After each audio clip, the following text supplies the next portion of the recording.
This video, which is on what's happened to our Constitution, is based on many years of my own personal, legal, and historical research. I can assure you this: what I'm about to tell you is the truth, and I'll back it all up with my research. I hope that you take the time to watch this and hopefully take action. For if this government is a people's government, and the people's Constitution is the foundation of the people's government, then it's up to the people to keep it that way and defend it from its political enemies. If the people are unwilling to defend their liberties from the enemies of our Constitution, then what's left of our Constitution will eventually be destroyed, and the people will become slaves, a new form of serfdom, where the people will be governed by dictators and powerful lords, even though we may, just may, still have the privilege of electing them. So, what word best describes what's happened to our Constitution today? After researching the law and history over the years, I've found that perverted best describes what's happened to our Constitution. The word perverted, as defined by the American College Dictionary 1947 edition, says, perverted, changed to or being of an unnatural or abnormal kind. Turned from what is right, wicked, misguided, misapplied, distorted, affected with or due to perversion. Yeah, the Constitution sure is being talked about a lot during this election cycle. So I thought it would be a good idea to examine the Constitution based upon the years of legal and historical research I've done. To set the stage for how our Constitution has been perverted, let's go back to when it all began and move forward in time to our present day. The original Constitution was signed by the delegates of the Constitutional Convention on September 17, 1787. The arguments in support of the states ratifying the federal Constitution were made by John Jay, James Madison, and Alexander Hamilton in the Federalist Papers. By May 1790, all the states that existed at the time had ratified the Constitution. It was a struggle to keep the Constitution in force as a fundamental law of the country while slavery continued to be an institution in the southern states. Slavery has always been hostile to liberty. Slavery hates free speech and free press, and there were laws in the slave states which made it a crime to speak out against slavery or to print and distribute materials that criticized the institution. George Washington knew that if some plan was not devised that would bring an end to the institution of slavery, the country would have trouble on down the road. Washington was a slaveholder, but we must remember he was born into slavery and brought up believing there was nothing wrong in it. But over time, he came to realize that slavery could not continue in a country that was supposed to have freedom as its foundation. In 1856, a non-slaveholding white named Hinton Helper published a book entitled Impending Crisis of the South, How to Meet It. The book had a second printing in 1860. Abraham Lincoln mentioned Helper's book in 1860 in his Cooper Institute address when he was running for president. Helper saw how slavery created dependence on higher authority, and he showed how far superior a free labor system was to a slave labor system. Reading the writings of pre-Civil War times reveals there was a stark contrast between the North and South. You could see how much more prosperous the North was just by crossing the Mason-Dixon line. In the North, people were free and prospered. They had a free labor system. In the South, the slaveholders had their wealth in mansions, but the slaves and the non-slaveholding whites lived in poverty. Most non-slaveholding whites lived week to week, and very few of them were able to save any money. It's kind of like the way most people are today. That's why Helper wrote that the non-slaveholding whites were in the second degree of slavery. That's how he described them. A lot of research went into his book. Now let's read a quote from George Washington found on page 193 of Helper's book, The Voice of Washington. In a letter to John F. Mercer, dated September 9th, 1786, General Washington says, I never mean, unless some particular circumstances should compel me to it, to possess another slave by purchase, it being among my first wishes to see some plan adopted by which slavery in this country may be abolished by law. George Washington, by the way, in his last will and testament, freed his slaves upon his death. But Martha, seeing her husband's wishes, freed them after he died. Thomas Jefferson could also see that slavery would cause problems for the country if it wasn't brought to an end. Jefferson used to be known as the father of the Democratic Party. But now it seems that Trotsky and Lenin have replaced Jefferson. So let's read a couple of quotes from these Russian socialists or communists. See what they had to say. You know, this is Lenin from back in 1917. The whole of society will have become a single office and a single factory with equality of work and equality of pay. See, that's what these Russian socialists wanted. They wanted to control everything. Let's see what Trotsky had to say in 1937. In a country where the sole employer is the state, opposition means death by slow starvation. The old principle, who does not work shall not eat, has been replaced by a new one, who does not obey shall not eat. Now, Helper quoted Jefferson in his book too. Let's read some of what Jefferson had to say about slavery. Okay, the voice of Jefferson. On the 39th and 40th pages of his Notes on Virginia, Jefferson says, "There must doubtless be an unhappy influence on the manners of our people, produced by the existence of slavery among us. The whole commerce between master and slave is a perpetual exercise of the most boisterous passions, the most unremitting despotism on the one part, and degrading submissions on the other. Our children see this and learn to imitate it, for man is an imitative animal. This quality is the germ of all education in him. From his cradle to his grave, he is learning to do what he sees others do. If a parent could find no motive, either in his philanthropy or his self-love, for restraining the intemperance of passion towards his slave, it should always be a sufficient one that his child is present. But generally it is not sufficient.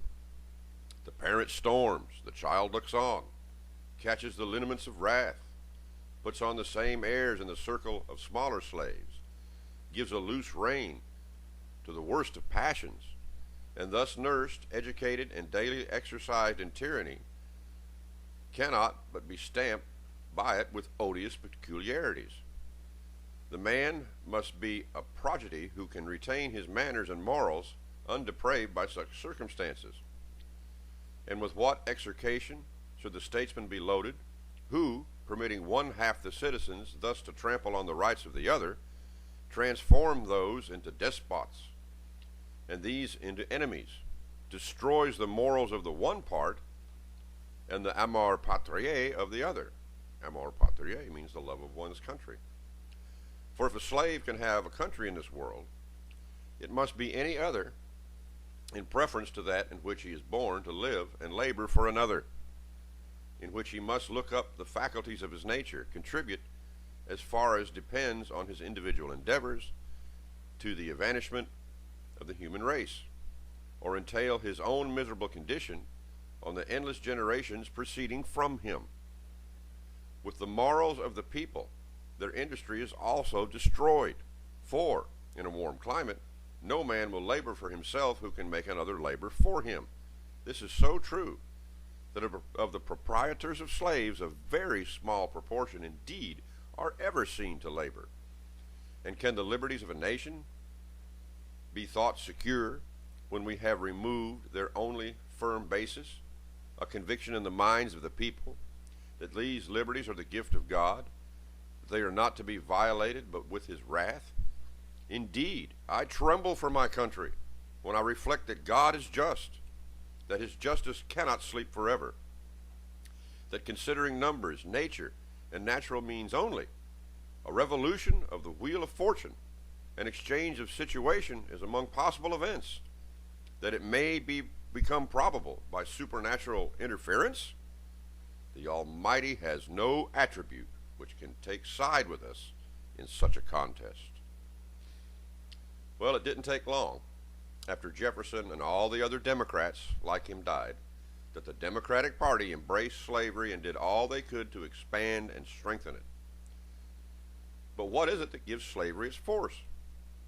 Why is it when a political party or parties succeeds in enslaving millions of people that they'll go to war to try and retain their enslaving powers? Abraham Lincoln best summed it up in a speech he gave at New Haven, Connecticut on March 6, 1860, when he was running for president. Let's see what he said, taken from Volume 5 of his complete works. Look at the magnitude of this subject. 1/6 of our population, in round numbers, not quite 1/6, and yet more than a seventh, about 1/6 of the whole population of these United States are slaves. The owners of these slaves consider them property. The effect upon the minds of the owners is that of property, and nothing else. It induces them to insist upon all that will favorably affect its value as property, to demand laws and institutions and a public policy that shall increase and secure its value and make it durable, lasting, and universal. The effect upon the minds of the owners is to persuade them there is no wrong in it. The slaveholder does not like to be considered a mean fellow for holding that species of property, and hence he has to struggle within himself and sets about arguing himself into the belief that slavery is right. The property influences his mind. Yeah, the property influences his mind. The dissenting minister who argued some theological point with one of the established church was always met by the reply, "I can't see it so." He opened the Bible and pointed him to a passage, but the Orthodox minister replied, "Well, I can't see it so." Then he showed him a single word. "Can you see that?" "Yes, I see it," was the reply. The dissenter laid a guinea over the word, a gold coin. He laid a guinea over the word and asked, "Do you see it now?" So here. Whether the owners of this species of property do really see it as it is not for me to say. But if they do, they see it as it is through $2 billion. And that is a pretty thick coating. Certain it is that they do not see it as we see it. Certain it is that this 2,000 millions of dollars invested in this species of property is also concentrated that the mind can grasp it at once. This immense pecuniary interest has its influence upon their minds. So, we can see it all boils down to one simple thing: greed. Greed on a massive scale. To get a sense of what Lincoln was talking about, based upon wages compared with Civil War times versus today, it takes roughly $100 of today's money to equal the buying power of $1 back then. So in today's money, for example, 3 million slaves would cost roughly $200 billion. If you had to buy 100 million slaves, it would cost over $6.5 trillion in today's money. Then there's wages. Since the masters own the labor of the slaves, all the wages the slaves earned was the master's property also. Representative Ignatius Donnelly of Minnesota had some interesting things to say on February 1st, 1866, on the floor of the House of Representatives. Let's see what he said. "But gentlemen seem to forget that slavery is not confined to any precise condition. Every country tolerating slavery has affixed to it conditions peculiar to itself. The old Roman slavery was in many essentials different from the Southern institution, and modern slavery has presented many different phases. Slavery consists in a deprivation of natural rights. A man may be a slave for a term of years as fully as though he were held for life. He may be a slave when deprived of a portion of the wages of his labor, as fully as if deprived of all. He may be held down by unjust laws to a degraded and defenseless condition, as fully as though his wrists were manacled. He may be oppressed by a convocation of masters called a legislature, as fully as by a single master. In short, he who is not entirely free is necessarily a slave. Now, Frederick Douglass, when he worked in the shipyards when he was a slave in Baltimore in 1836, made $1.50 a day in wages, which was good money back then. But since his master owned his labor, his wages were the property of his master too. Now let's see what Douglass had to say about this. Why should I be a slave? There was no reason why I should be the thrall of any man. Besides, I was now getting, as I have said, $1.50 a day. I contracted for it. I worked for it, collected it. It was paid to me, and it was rightfully my own. And yet upon every returning Saturday night, this money, my own hard earnings, notice he didn't say income, my own hard earnings, every cent of it, was demanded of me and taken from me by Master Hugh. He did not earn it. He had no hand in earning it. Why then should he have it? I owed him nothing. He had given me no schooling, and I had received from him only my food and raiment. And for these my services were supposed to pay him from the first. The right to take my earnings was the right of a robber. He had the power to compel me to give him the fruits of my labor, or my wages, and this power was his only right in the case. I became more and more dissatisfied with this state of things, and in so becoming, I only gave proof of the same human nature which every reader of this chapter in my life, slaveholder or non-slaveholder, is conscious of possessing. Now, to make a contented slave, you must make a thoughtless one. It is necessary to darken his moral and mental vision, and, as far as possible, to annihilate his power of reason. He must be able to detect no inconsistencies in slavery. The man who takes his earnings, see, he didn't say income, did he? The man who takes his earnings must be able to convince him that he has a perfect right to do so. It must not depend upon mere force. The slave must know no higher law than his master's will. The whole relationship must not only demonstrate to his mind the necessity, but the absolute rightfulness. If there be one crevice through which a single drop can fall, it will certainly rust off the slave's chain. This is very true. Whoever claims to have the power to take your wages away from you must thoroughly convince you they have the right to do so. Now, eventually Douglass's master granted him the privilege to go out and live on his own and contract his own wages. But he had to pay his master $3 per week, or 2 days' labor, from his wages for the privilege, or the privilege would be revoked. So, if the yearly wages of a slave back then was around $300 a year, 3 million slaves would yield around $900 million per year in all of the accumulated wages. In today's dollars, that would be about $90 billion a year. Now, if there were 100 million slaves, that would equate to around $3 trillion a year in today's dollars. So we can see what gives slavery its force: money, enormous sums of money.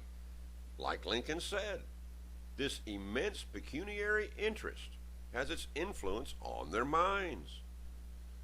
See, the book the slaveholders wrote that put forth their arguments was Cotton is King and Pro-Slavery Arguments. It was published in 1860 in Augusta, Georgia. The editor was Ian Eliot, who was president of Planters College, Mississippi. J.H. Hammond contributed to the book. He was both a governor and a United States senator from South Carolina. Senator William Harper of South Carolina contributed to the book. The Reverend Dr. Thornton Stringfellow contributed to the book.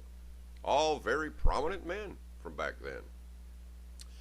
The slaveholders controlled the state governments, the press, the educational systems, the churches, and they dominated the federal government until Lincoln and the Republicans won the election in 1860. J.H. Hammond made it clear they would go to war, if necessary, to preserve their institution of slavery.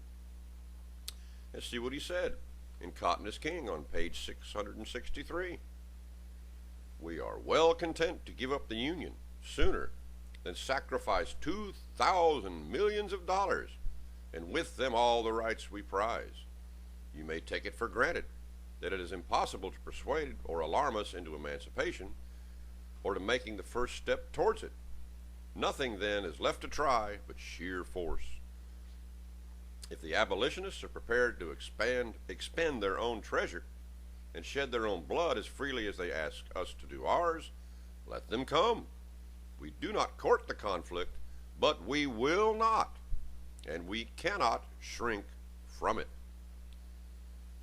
Like Lincoln said, all that money influences their minds and their way of thinking, doesn't it? Anyway,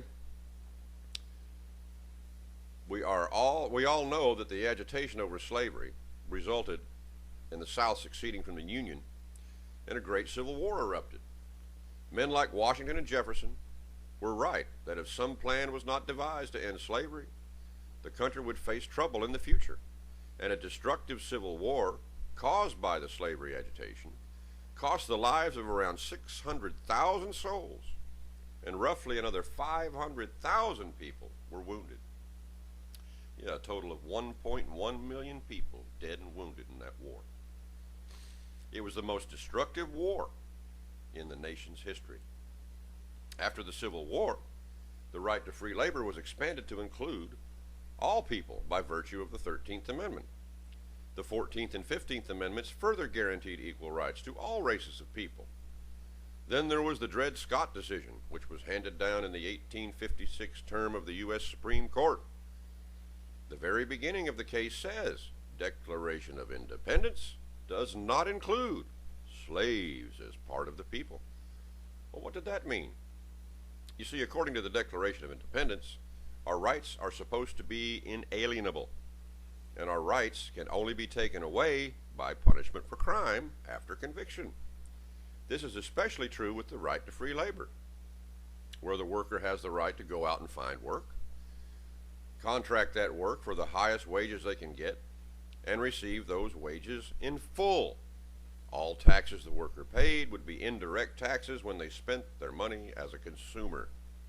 In other words, nobody can have the force of law to determine the allowance from wages unless it's for punishment for crime after conviction. That's what the 13th Amendment is all about, folks. Let's read it. Section 1. Neither slavery nor involuntary servitude, except as punishment for crime whereof the party shall have been duly convicted, shall exist within the United States or any place subject to their jurisdiction. Section 2. Congress shall have power to enforce this article by appropriate legislation. Now, the Civil Rights Act of 1866 was passed by Congress over the veto of President Johnson in order to enforce this amendment. The man who was the author of this legislation was Senator Lyman Trumbull of Illinois. In rebutting Senator Davis of Kentucky, he was a staunch pro-slavery guy, who contended that the legislation gave special rights to Negroes, Senator Trumbull said, "Now, what is this bill that is obnoxious to such terrible epithets? It is a bill providing that all people shall have equal rights. Is not that abominable? Is not that iniquitous? Is not that most monstrous? Is not that terrible on white men?" Laughter. When was such legislation as this ever thought of for white men? Sir, this bill applies to white men as well as black men. It declares that all persons in the United States shall be entitled to the same civil rights. The right to the fruit of their own labor, their wages. The right to make contracts. The right to buy and sell and enjoy liberty and happiness. And that is abominable? and iniquitous and unconstitutional? Could anything be more monstrous or more abominable than for a member of the Senate to rise in his place and denounce with such epithets as these a bill, the only object of which is to secure equal rights to all citizens of the country, a bill that protects a white man just as much as a black man? With what consistency and with what face can a senator in his place here say to the Senate and the country that this is a bill for the benefit of black men exclusively, when there is no such distinction in it, and when the very object of the bill is to break down all discrimination between black men and white men? Yeah, these pro-slavery people are crazy, man, the way they try to reason about things.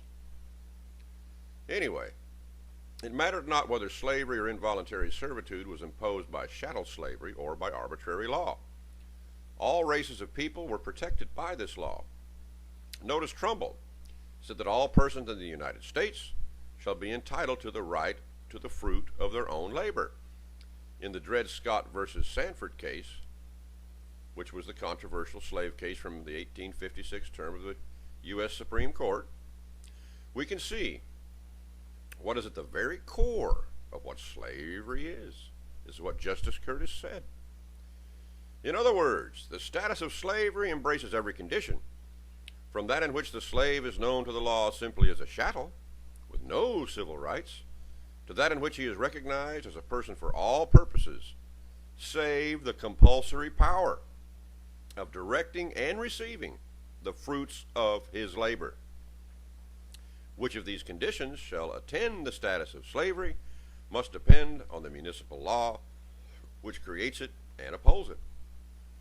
All forms of slavery throughout history have had the force of law behind it. The force of law upheld by judicial decisions. That's the way it's always been, folks. Frederick Douglass knew this firsthand. His wages represented the fruit of his labor, but since he was a slave, his labor and thus his wages by law belonged to his master. This made Douglass's labor the slave property of his master. Again, the very beginning of the Dred Scott decision says, Declaration of Independence does not include slaves as part of the people. Slaves have no inalienable rights which those in power need respect. Actually, Harriet Beecher Stowe best summed it up in her book, Uncle Tom's Cabin, when she said in the beginning of chapter 29, the child who has lost a father has still the protection of friends and of the law. He is something and can do something, has acknowledged rights and position. The slave has none.